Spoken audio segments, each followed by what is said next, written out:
no fundo do poço, mas eu não sabia, porque para mim eu estava por cima, eu era a cabeça, quando na verdade eu estava sendo pisado por Satanás. Estando eu no fundo do poço e percebendo, porque até um certo momento eu não percebia, mas quando eu vi a situação se estreitar e comecei a perceber que eu estava em um fundo de poço, aí eu fiquei muito atribulado. Eu lembro que uma vez eu cheguei em casa e eu dobrei os meus joelhos e eu disse assim para Deus: Deus, muitas pessoas já me falaram de Ti, muitas pessoas já me chamaram para ir em igrejas e disseram que a minha vida mudaria. E eu até hoje não quis saber de Ti.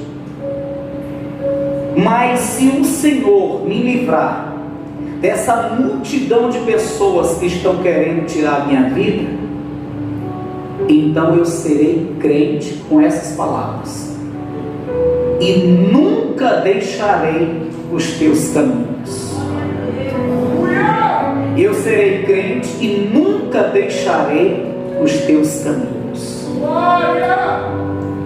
E aí o que aconteceu? Estava eu em uma casa, já escondido, a casa de um tio meu que me deu abrigo.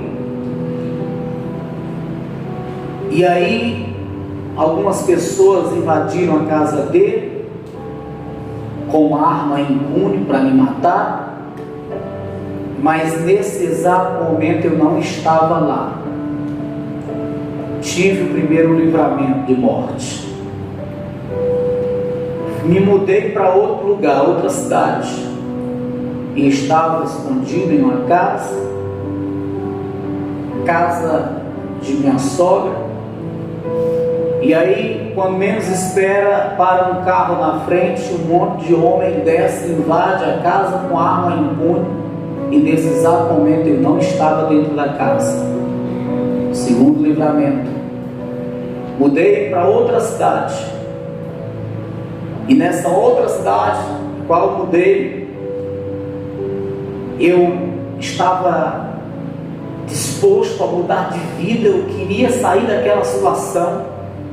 E aí eu fui, arranjei um emprego, arranjaram para mim, comecei a trabalhar, mas com pouco tempo, 2 meses mais ou menos, descobriram onde estava e foram lá atrás de me matar. E aí eu tive o terceiro livramento. Tive que sair do emprego, nunca mais botei os pés lá na empresa, abandonei o serviço, o trabalho, e era de carteira assinada, e fui para outro lugar. Nesse outro lugar, uma jovem chegou para mim e disse: olha, Deus mandou vir até você para lhe convidar para ir à igreja, e Deus vai mudar a tua vida. Eu aceitei o convite e fui com a minha esposa para essa tal igreja. Quando eu cheguei nessa igreja, eu disse: Deus, nunca mais eu deixarei os Teus caminhos. Nunca mais eu abandonarei a Ti. Nunca mais eu me afastarei de Ti. Daqui para frente serei crente e nunca mais voltarei a ter a vida que eu tinha. E eu disse mais para Deus: de hoje por diante, se vier a acontecer de eu me afastar de Ti, dos Teus caminhos, o Senhor pode tirar minha vida hoje. De tão convicto que estou, que eu quero ser crente, ter uma vida diferente contigo. Então Se é para amanhã eu voltar a ter a mesma vida, me leva, me tira minha vida hoje. Quando eu fiz isso, eu senti algo diferente dentro de mim. Eu senti algo diferente. Algo que eu nunca tinha sentido antes, eu senti aqui dentro de mim. Passando 20 dias, indo para a igreja todos os dias, eu cheguei para o pastor e disse: eu quero me batizar. E eu saí da igreja à noite, todo molhado com a minha esposa. Embora não fosse dia de batismo, mas eu disse ao pastor que só saí dali depois de batizar. Me batizei com 20 dias. Passou um mês, eu cheguei para o mesmo pastor e disse: eu quero fazer a obra de Deus, eu quero ser pastor. Eu não conhecia a Bíblia ainda, estava começando a ler a Bíblia. Eu era um semi-analfabeto, eu não concluí a 4ª série do primário, porque eu não queria nada com estudo. Eu lia um versículo da Bíblia, lia gaguejando.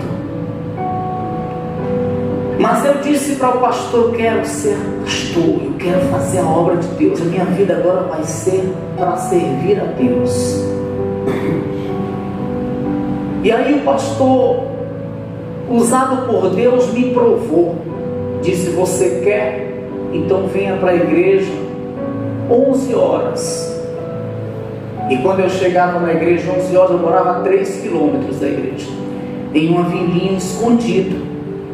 Chegava na igreja 11 horas, ele me mandava sair nas ruas evangelizando. E eu evangelizava nas ruas com a minha esposa, até a tarde. Voltava para a igreja, ficava para o culto e voltava para casa. Chegava em casa, às vezes não tinha nem a água gelada para beber, porque ninguém tinha geladeira. Que dirá comida? Foi uma situação muito difícil. E outra vez, eu cheguei em casa e me angustiei muito. Veio um medo muito grande, porque recebi um telefonema da cidade onde eu morava anteriormente, dizendo que muita gente estava me procurando. E como já tinham encontrado o meu endereço por diversas vezes, podia ser que encontrassem novamente. Mas quando eu estava com um medo e uma angústia muito grande, abri a Bíblia e li o Salmo de número 3. E eu não estava simplesmente lendo, eu estava ouvindo o Senhor falando comigo. E nesse salmo eu me fortaleci muito, muito. E aí eu comecei a fazer a obra, eu comecei a me firmar ainda mais na igreja, nos caminhos do Senhor. Arranjei um novo emprego, um emprego que não havia possibilidade de conseguir com o currículo que eu tinha, porque uma pessoa que vivia no mundo do crime não tinha um currículo bom. Mas eu consegui um emprego dado por Deus, porque não tinha peixada, para trabalhar em um escritório de gravatinha, um ar-condicionado, atendendo, sem saber ler. Me diga, me explica como é que isso acontece. Aconteceu. Aconteceu. Aí me firmei mais ainda com Deus e fui fazendo a obra. Eu cansei de chegar em casa, colocar a Bíblia sobre a mesa e passar a noite inteira. O dia clareava e eu estava a noite inteira lendo a Bíblia. Eu cansei de abrir a minha Bíblia, isso já fazia mais ou menos uns 8 meses de convertido. Cansei de abrir minha Bíblia na madrugada e começar a pregar para as cadeiras da sala, a noite inteira, preparar sermão como se se eu fosse um pastor que ia pregar no dia seguinte, estudando, preparando o sermão para pregar. Uma vez subi no altar, pois uma oportunidade me foi dada para trazer uma saudação, e não saiu nada da minha boca de tão nervoso que eu fiquei. Passei uma vergonha terrível. E quando eu desci do altar, um obreiro olhou para mim e disse: tu não tens chamado. Eu olhei para ele e disse: pois Deus vai fazer um chamado na minha vida para eu pastorear. E chegando em casa fui orar. Colocava o meu rosto no pó e não me levantava antes de 1 hora, 1h30 de oração. Subia monte, levando a bicicletinha no ombro. Subia monte e descia sabendo que não tinha um centavo para pegar o ônibus quando eu ia de ônibus ou de carona. Já andei do Monte da Sabiaguaba até a Avenida Boston Soares para pegar uma carona de volta para o centro. Mas passando exatamente 2 anos, eu estava pastoreando a primeira igreja. 2 anos. Uma pessoa que estava lá no mundo do crime, que não sabia o que era Deus e as coisas de Deus, um semi-analfabeto, sem ter nenhum parente dentro da igreja, sem ser amigo de pastor, sem ter um tio que era pastor, alguém que desse uma mãozinha. Com 2 anos eu estava pastoreando a primeira igreja. Não porque o meu pai era pastor, não porque o meu tio era pastor, não porque eu conhecia alguém que era pastor influente e me deu uma ajuda para ser pastor naquela igreja, porque a mão de Deus me levantou a ser pastor. Com 2 anos. Com 2 anos. 2 anos. Pastorei a primeira, a segunda, a terceira igreja. Na 4ª igreja eu fui consagrado por um homem de Deus chamado João Henrique Palharim, que é pastor de um dos grandes ministérios do Brasil, que já está também no exterior.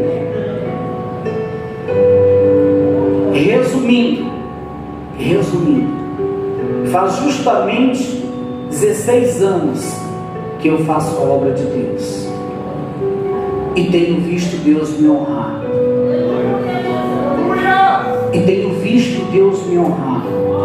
Deus curar pessoas de câncer através das minhas mãos, Deus converter pessoas perdidas através da minha vida. Tenho visto Deus fazendo maravilhas. Agora eu chego onde queria chegar. Por que tudo isso aconteceu? Porque eu não ia à igreja para passear. Porque eu não ia à igreja para estar conversando. Porque eu não ia à igreja para olhar a cor das paredes. Porque eu não ia à igreja para olhar a roupa do fulano que sentava do meu lado. Porque eu não ia à igreja para começar a conversar sobre futebol e sobre política. Eu não ia à igreja para levar currículo e entregar na mão do pastor. Eu ia para a igreja para adorar a Deus. Eu ia para a igreja para me curvar diante do Senhor. Eu passei mais de 1 ano congregando na primeira igreja que me converti, e eu nunca soube o nome de uma pessoa daquela igreja. Sabe por quê? Porque quando eu chegava 20 minutos antes do culto, eu dobrava o meu joelho e orava até começar o culto. Quando começava o culto, eu me concentrava no louvor e na adoração a Deus.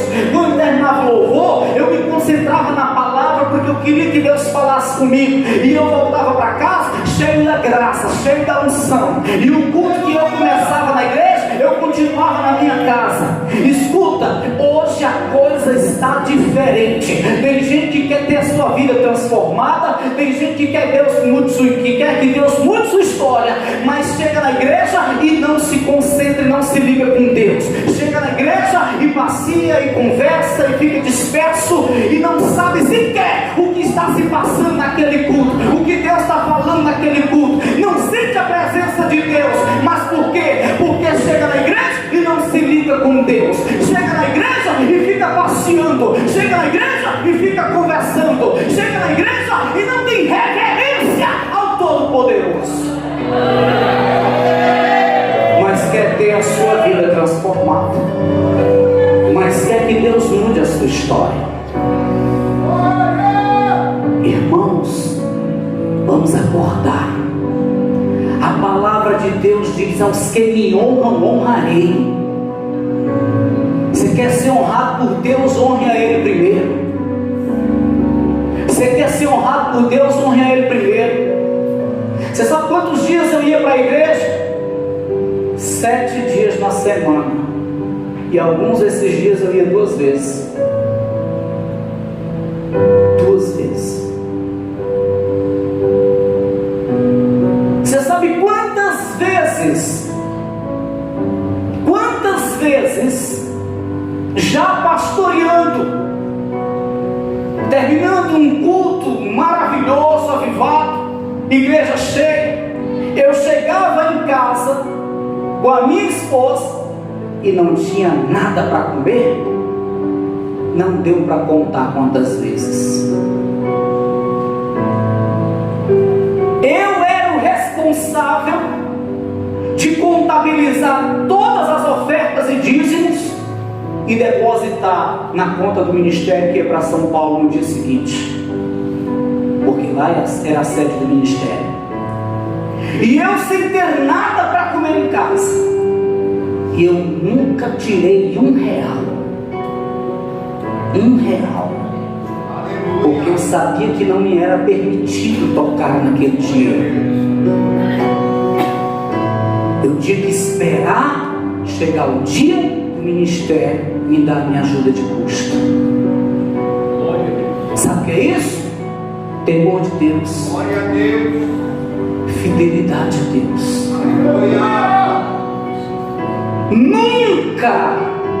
Nunca uma pessoa pôde dizer que me viu em tal lugar abraçado com uma mulher a não ser a minha. Nunca uma pessoa pôde dizer que me viu com brincadeira e gaiatice com uma outra mulher a não ser a minha. Nunca. Sabe o que é isso? Temor de Deus. Se eu trair a minha mulher, eu não estou traindo ela, estou traindo a Deus. E falta de tentação, falta de oportunidade, não foi. Irmãos, se nós queremos ser honrados por Deus, nós temos que aprender a honrar a Deus.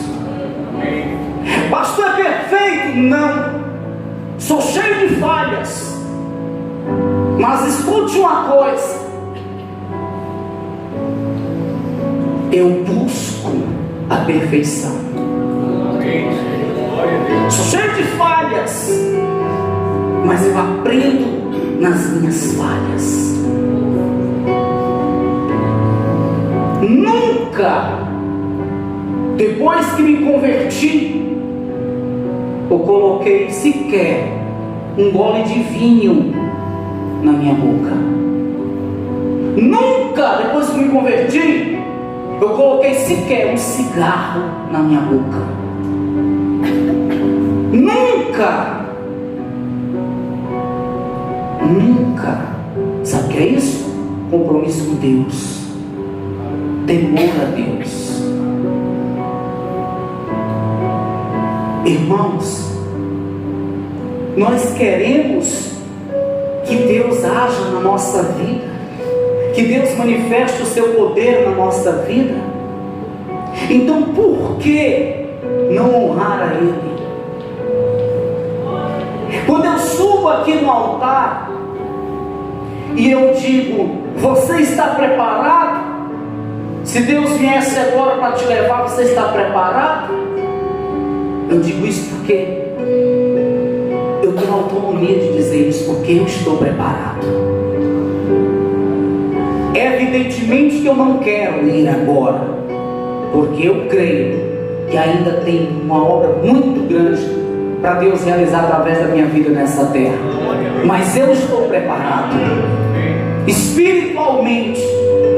Pode ser que emocionalmente não, mas espiritualmente eu estou preparado.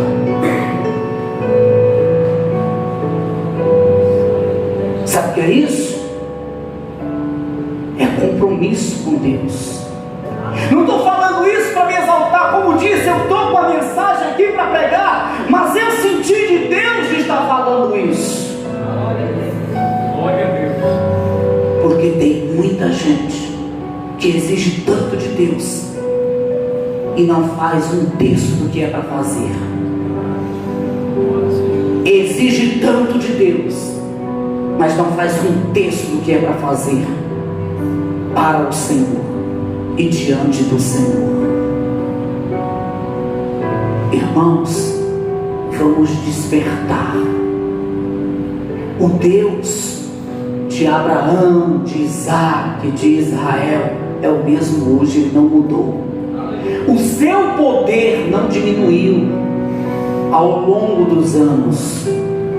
A questão é que o homem, cada dia que passa, ele passa a ter menos compromisso com Deus. O homem, a igreja, cada dia que passa a ter menos temor de Deus no coração. Glória a Deus. A sua reverência vai diminuindo. Mas é bíblico. E por se multiplicar a iniquidade, o amor de muitos esfriaria. O homem, ao passar do tempo, ele vai se adaptando a esse mundo de tanta corrupção, e aí ele passa a enxergar a corrupção como uma coisa normal, natural. Ser justo, ser honesto é obrigação nossa, é dever nosso. Você vai andando e percebe que caiu uma nota de 100 reais do bolso de fulano. É dever seu apanhar e entregar na mão dele, porque você sabe de onde caiu, você sabe de quem pertence. E fazer isso é obrigação, é dever. Ser justo, ser honesto é dever nosso, é obrigação nossa. Nós não temos que receber méritos se nós somos justos, porque é um dever nosso. Ser justo, ser honesto é dever. E para quem quer intimidade com Deus, orar, jejumar, se consagrar, se desviar do mal, é a melhor receita. É a melhor receita. Vamos despertar, irmãos. Vamos despertar. Amém, pessoal? Amém. Igrejas estão lotadas, templos estão repletos de pessoas. Só que a maioria desses lugares estão lotados de pessoas. A maioria, não generalizo, mas a maioria está atraindo essas pessoas com o evangelho deturpado, com o evangelho de promessa, de bênção e de facilidades. Porque quando se é pregado o evangelho puro, genuíno, que mostra o preço que a igreja tem que pagar, eu digo para você, nem sempre aquele lugar fica repleto de pessoas. Quando se começa a tocar nas feridas, quando se começa a confrontar através do evangelho genuíno, muitos procuram outra igreja. Muitos preferem ir a outros lugares cujo sistema vem a se adaptar à sua forma de viver o cristianismo. Mas a palavra do Senhor, ela é bem clara, irmãos. Ela é bem clara. Jesus está vindo buscar a sua igreja. Jesus está às portas para buscar o seu povo. Jesus está vindo para buscar a sua igreja. E ninguém vai subir no dia da vinda do Senhor, porque tem uma carta de recomendação de tal ministério, porque tem uma carteira de membro, ou de obreiro, ou de pastor. Ninguém vai subir no arrebatamento da igreja porque tem 30 ou 50 anos de crente. Só vai subir aquele que estiver em comunhão com o Senhor. Em comunhão com o Senhor. Está em comunhão com Deus. Não é estar em comunhão com o pastor, está em comunhão com o irmão de oração, está em comunhão com aquele irmão que revela tudo. Estar em comunhão com Deus é diferente. Amizade com Deus só tem aqueles que de fato estão dispostos a renunciar à sua própria vontade para cumprir a de Deus. Não é assim que Jesus Cristo ensina? Nem todo que diz Senhor, Senhor entrará no reino dos céus, mas aquele que faz a vontade de meu Pai que está no céu. Mas aquele que faz a vontade de meu Pai que está no céu. Não adianta eu dizer Senhor, Senhor, eu usar terno e gravata. Não adianta eu vir à igreja e andar com uma Bíblia bem grande nas mãos, se eu não estiver em comunhão com Ele, com o Senhor. Eu não subirei, eu não serei salvo. Amém, pessoal? Bate no ombro de quem está ao teu lado e diz: o negócio é sério. Ser crente é fácil, ser crente salvo é um pouquinho mais difícil. Frequentar a igreja é fácil, ter compromisso com Deus é mais difícil.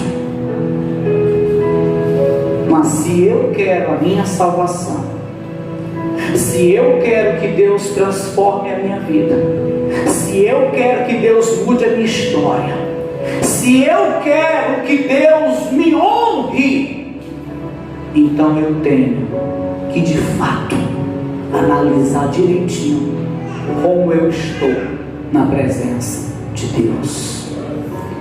Como eu estou na presença de Deus.